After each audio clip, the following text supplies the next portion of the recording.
Welcome to This Week from Blue Mountain Broadcasting. I'm Lynelle Ellis, your host, and I am so glad that you've tuned in today. Later on in the show, I'm going to be interviewing Auri Yates, and she's going to be talking with us about a program that you're familiar with on Blue Mountain Television called UView that comes to us from Walla Walla University. So I'm really looking forward to that time with her. And I'm also going to share with you some exciting things that are happening in our station news segment at the end of the program. But right now, let's turn our attention to some things as we think about our relationship with God and our connection with Him.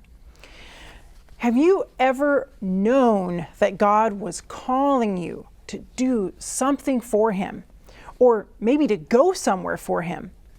I've had that experience, and I can tell you that following Him truly is a wonderful thing, and sometimes, and maybe even usually, it's not very easy. But it is still wonderful to be within God's plan. And I've also been thinking about some Bible characters and their responses when God called them to a specific mission. You remember Jonah.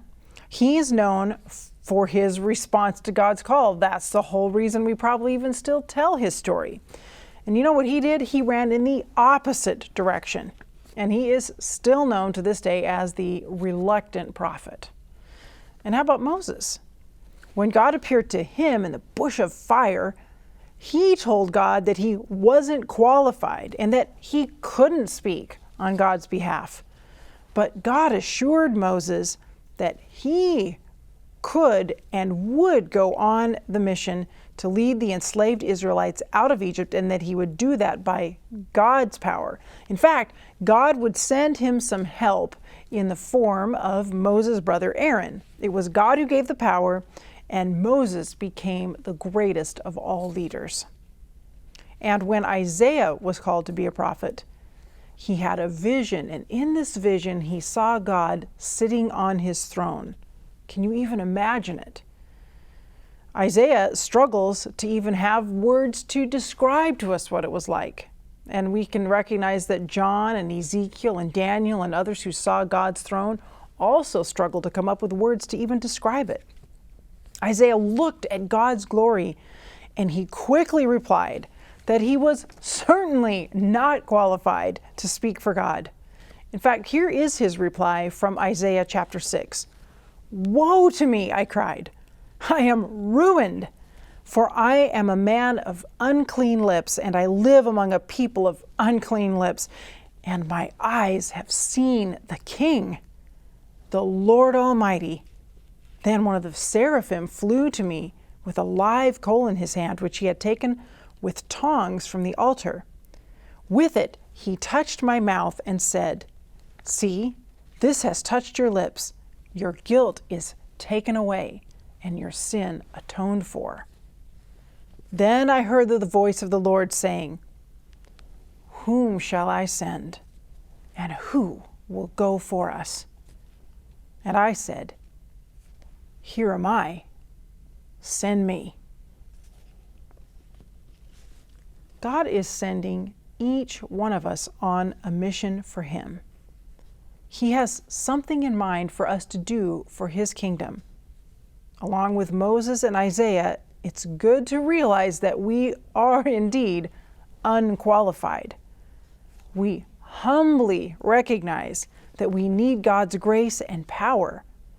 But if we are willing, He will give us everything we need to be ambassadors for Him.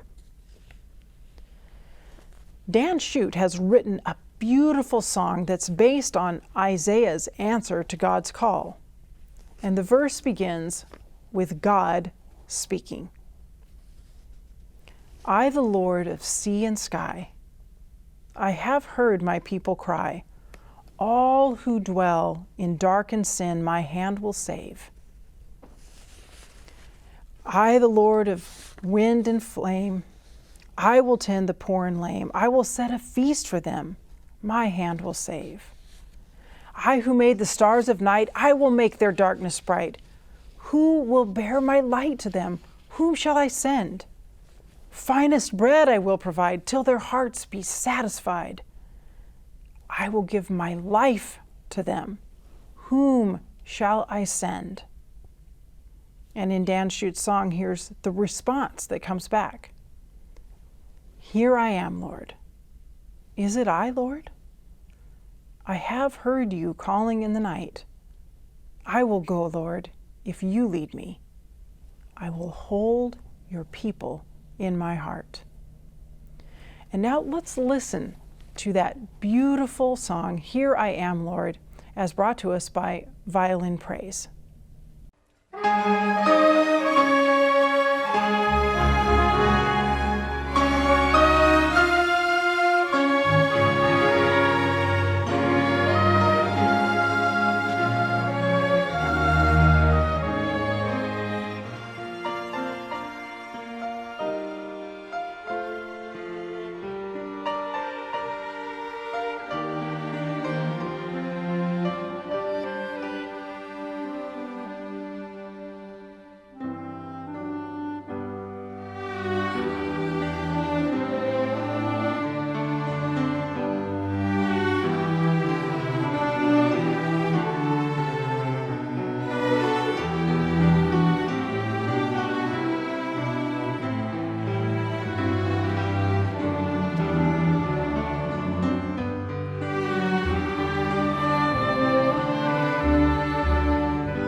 Welcome back. Joining me now is Auri Yates.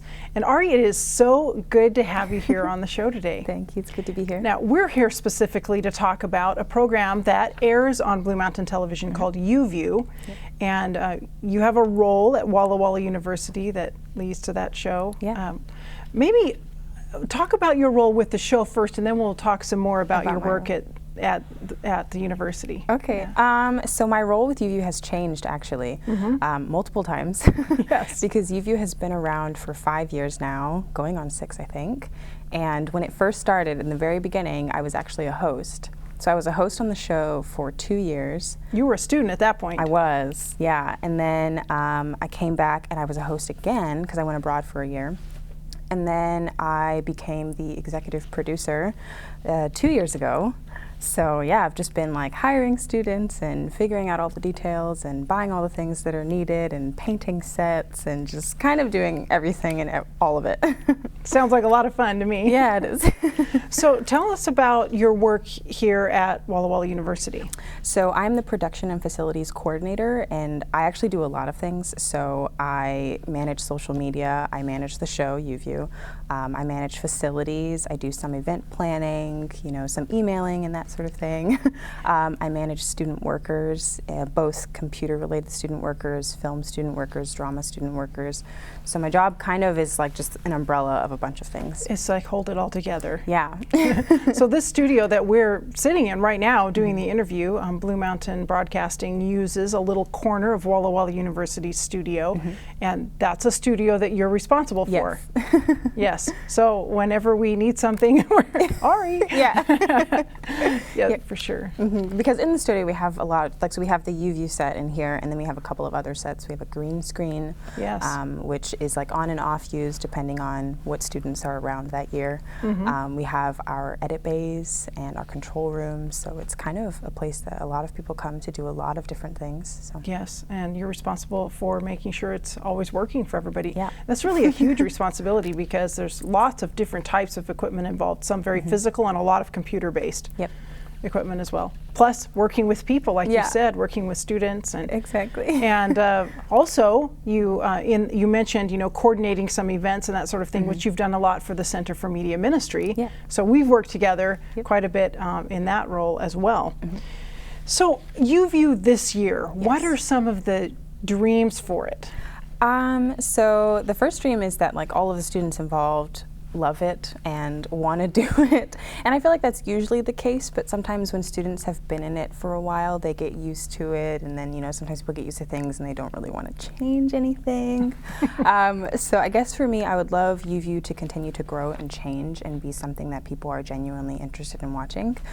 So of course, people on Blue Mountain Television that watch UView, but then also we put it on YouTube for students to watch. Yes. And I want it to be something that students enjoy watching. And since we're in the age of like YouTube and, you know, social media, you have to really bring your audience in. That's always been a thing, but especially now. So I want it to be something that both students and people in the community are interested in watching equally. Yes, and we've always had with the show a focus on things happening at the university in one way or another. There have been a lot of different interpretations of that you've explored as you've been involved with it. Yes. What are you thinking about for this year? What will the emphasis be? So it isn't going to change too much from last year. So last year it was UView Variety, and I think that kind of lets it kind of be a bunch of different things. It's a variety. So that is still the goal because it allows each host, we'll have 4 hosts, kind of explore something that they're interested in, as well as provide a lot of different things that we can show that happen on campus and that people are interested in. So the first year that UView was around, it was all about service, and so we interviewed a lot of student missionaries and that sort of thing, and so we've just like slowly changed it each quarter and each year. And I think having it under the umbrella of variety, each quarter it can be something new, which is always the goal. And so yeah, we're going to be doing a variety of things. Great. And have you cast all your hosts? Yes. Okay. So everybody has officially been hired, thankfully, which has been hard because of all of the different changes that have happened with the university and starting and who can be here and who can't. Yes. So it was a bit of a struggle to find people, but I found some really awesome people to be hosts, and they seem really interested and they seem like they'll do a good job.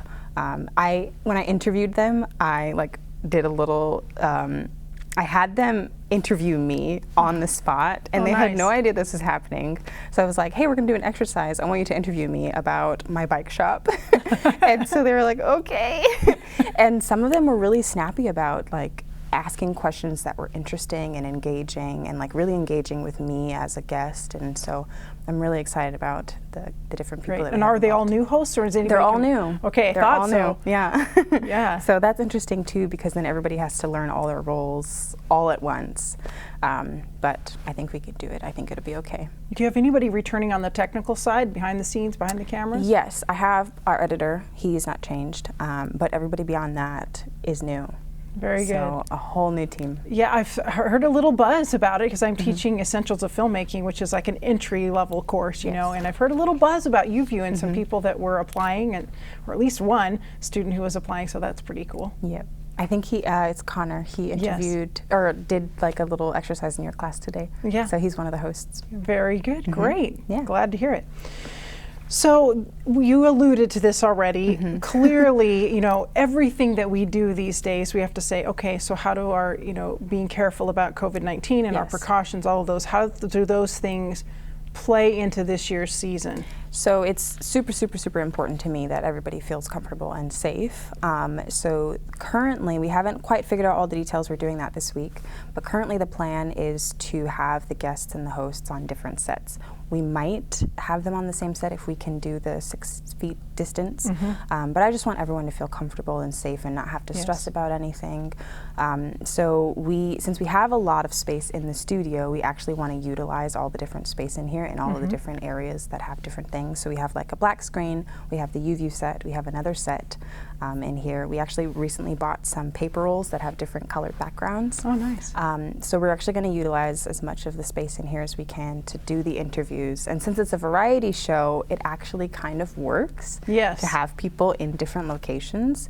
So they'll all be in this is a very large room. So all in this large room, but far away from each other. And separate. That way we can see their whole faces. Yes, and not, exactly. Because we don't want people to wear masks. It, you know, changes the... It really does. Like, we're sitting 6 feet, we are pretty close to it, and we had our masks on until right before, you know, we'll put them right back on, and some of the things that we've been doing on this show as well, just to try to be as careful as we can.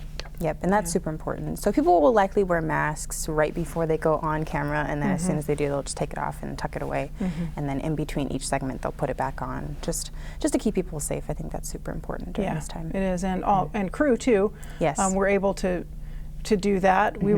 We were also having an exercise, as you mentioned earlier today, in here with a class, and it's challenging, but you can get people, you know, spread apart, and everybody's masked up. With masks and shields if necessary, if they're going to be closer than 6 feet. Yes, so. So it's good.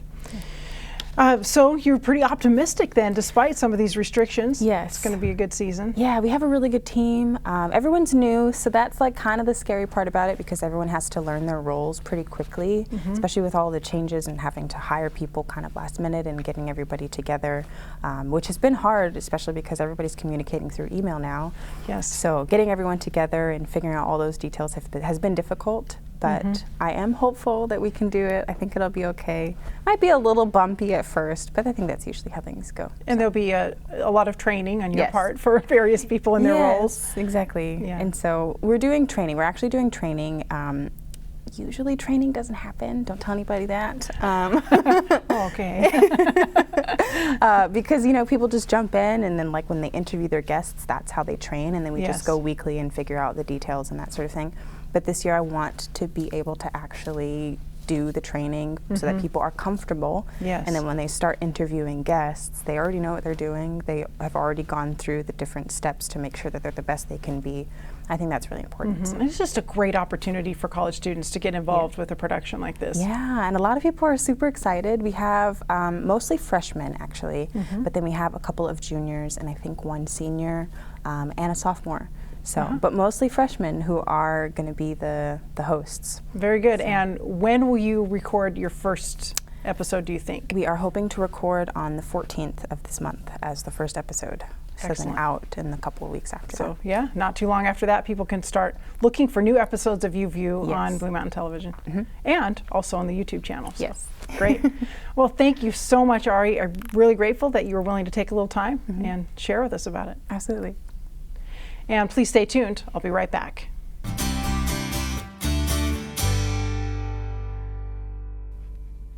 Welcome back. It's time now for Station News. And continuing on with our conversation about UView, I wanted to let you know that we do have a date for the very first episode of UView. It will be October 21. That's a Wednesday at 6 p.m. So you'll be able to watch UView on the station Wednesdays at 6 p.m. and also Saturdays at 9 p.m. So make a note of that to tune in and watch that show.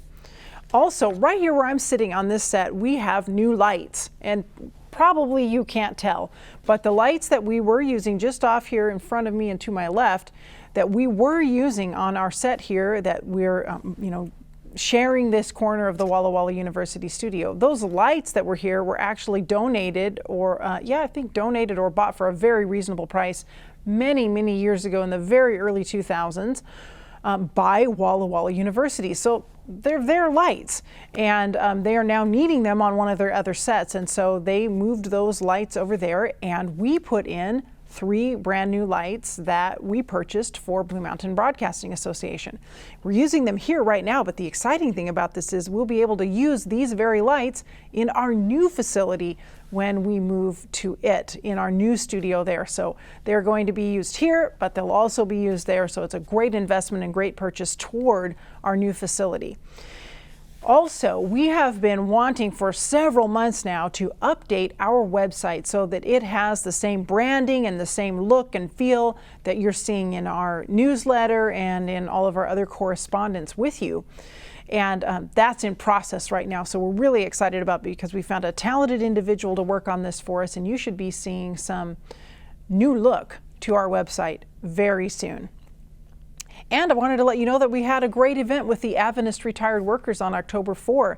Enjoyed spending time with them at our new facility where we were able to host them with careful social distancing and masking, and where we were able to share about the mission of Blue Mountain Broadcasting Association and the plans for the new facility, and it was just really inspiring time. So glad to spend that time with them.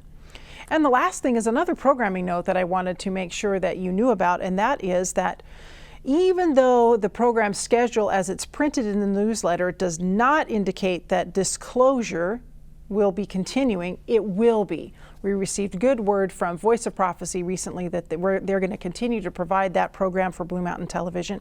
And so you can still watch Disclosure on Saturday afternoons at 4 p.m. on Blue Mountain Television. So make a note of that for yourself as well, since it's a little different than what you see in the printed program guide. That's it for the station news for right now, other than to remind you that your prayers for the ministry and your donations are what it's all about. Everything that I just talked about that we're working on is because of you and what you are doing and what you have done and what you will do to keep this ministry going. This is a local ministry, and everything that you do is so important. So thanks again for your contributions, and thank you for watching today. I will see you next time.